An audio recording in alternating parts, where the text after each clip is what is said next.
chama BioInitiative. É um site que indica mais ou menos os níveis estándar de exposição e a relação com a parte biológica, e tem uma lista extensa de artigos científicos que demonstram os efeitos biológicos e os efeitos adversos à saúde que sejam relevantes para, por exemplo, as torres de telemóvel, o Wi-Fi, os mediadores de serviço sem fio inteligentes, os computadores portáteis, os monitores dos bebés, aquelas coisinhas fofinhas nas quais o bebê está no bercinho e nós estamos ali a ver o bebê por aquele monitor pequenino, os telemóveis e também os telefones sem fio fixos que temos na nossa casa. Então indicam por ordem de potência e qual o estudo que está relacionado e qual a prova que tem. Sabemos, por exemplo, que mostram artigos onde existem efeitos na reprodução, onde existem efeitos no DNA, de falha do DNA, de falha de reparação do DNA, de lesão do DNA, de stress oxidativo, de uma coisa que se chama a disrupção no metabolismo do cálcio e também uma disrupção imunitária. Já falei nisto quando foi a palestra do sistema imune para totós, na qual explicamos que há uma relação entre o uso de aparelhos eletrónicos e o sistema imunitário, ou uma baixa provável de imunidade. Também temos uma relação com tumores cerebrais, com as alterações do sono. Espanta-me que pessoas que têm insónia não se lembram que uma das causas possa ser o facto de estarmos todo o dia ao computador e com o telemóvel sempre perto do nosso corpo. E depois alguns efeitos, nomeadamente efeitos vasculares, efeitos na tensão arterial e efeitos no músculo cardíaco. Também nesta organização chamada BioInitiative demonstram a função imunológica deprimida com a sua relação à exposição da radiação não ionizante de baixa intensidade, em que mostram os efeitos, por exemplo, nos linfócitos natural killer, nos linfócitos T, nos linfócitos B. Então, a relação entre as células sanguíneas propriamente ditas e o sistema imunitário e o efeito provocado pela radiação. Existem cerca de 1.800 novos estudos que vão então relatar, por exemplo, a transcrição genética anormal com a radiação, o facto de haver uma coisa chamada genotoxicidade e alterações no DNA, a neurotoxicidade nos humanos e nos animais, a possível relação entre o aparecimento de cancro e a radiação em humanos,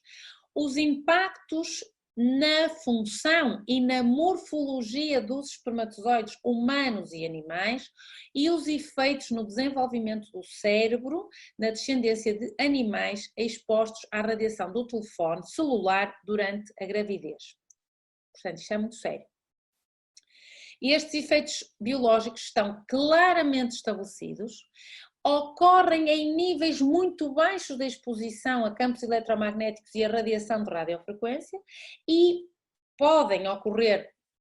logo nos primeiros minutos em níveis associados ao uso de telemóveis e telefones sem fio, como podem ocorrer a partir de apenas alguns minutos de exposição às linhas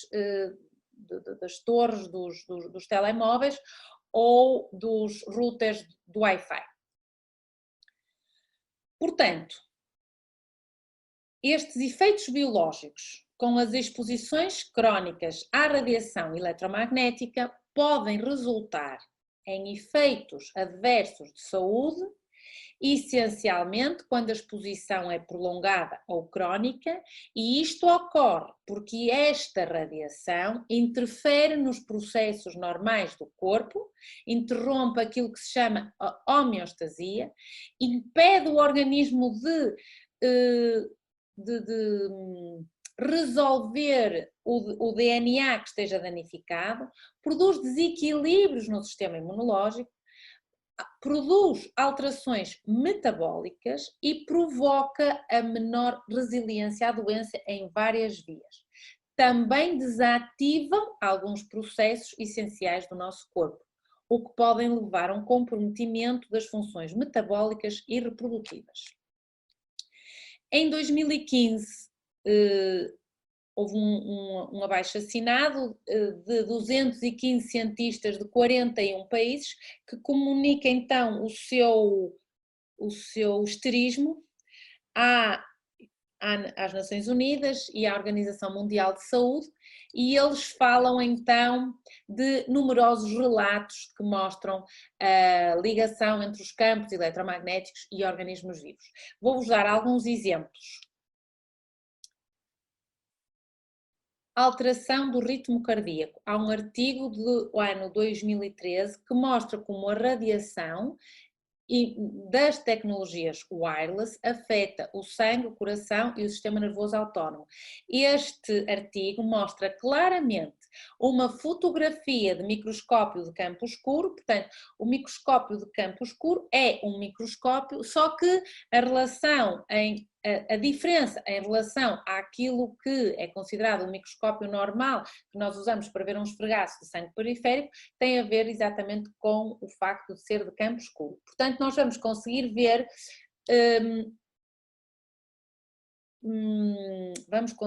estruturas que não vemos num esfregaço de sangue periférico no microscópio de luz polarizada normal. Então, é muito interessante ver a alteração das células sanguíneas quando há exposição à radiação. Portanto, nós fazemos a colheita de uma gotinha de sangue e vemos ao microscópio no momento zero e depois vamos expor aquela pessoa a uma radiação, ao telemóvel, ao computador, o mais próximo do corpo possível, e vê-se a agregação das células sanguíneas, e isso é um fator que pode levar à existência depois de coágulos e de trombos no sangue, causando algumas doenças. Portanto, isto está num artigo do ano de 2013, onde também esta autora mostra a relação com as radiações eletromagnéticas e o sistema nervoso autónomo, em que mostra o desequilíbrio do sistema nervoso simpático e parasimpático com a exposição às radiações. Também um artigo do ano 2017, de uma revista chamada Toxicology Reports, que indica a seguinte conclusão: a exposição a longo prazo a redes Wi-Fi leva a efeitos adversos como doenças neurodegenerativas, porque provoca uma alteração na expressão do gene ACHE e provoca alteração de parâmetros neurocomportamentais associados a danos cerebrais, em que provoca ansiedade e comportamentos de stress, de quase pânico, em relação com as redes Wi-Fi. Um estudo de 2017. Depois, outra das situações que provocam a exposição às radiações são a alteração do metabolismo, nomeadamente este artigo do ano 2011, que mostra que em participantes saudáveis e comparando com nenhuma exposição, a exposição a um telemóvel de 50 minutos está associada a um aumento do metabolismo cerebral da glicose na região mais próxima de onde foi colocado o telemóvel. Muito cuidado com isto. Depois também um artigo do ano 2017 da revista Anatomy and Biology mostra o efeito da exposição à radiação eletromagnética a partir de um telemóvel móvel com o desenvolvimento alterado daquilo que se chama as stem cells. Um artigo de 2015 da revista Bioquímica e Biofísica Acta, que é uma revista italiana, mostra a relação entre aparecimento de cancro e exposição às redes Wi-Fi. Um artigo da revista American Journal of Epidemiology, de 1999, mostra a relação entre a exposição a campos magnéticos e aumento da mortalidade por doença cardiovascular. Um artigo de 2002 da revista Journal of Occupational Medicine mostra o risco de comprometimento cognitivo em relação à exposição a campos eletromagnéticos. Também a relação com a alteração do dano do DNA e impacto no bem-estar geral, nomeadamente no sono.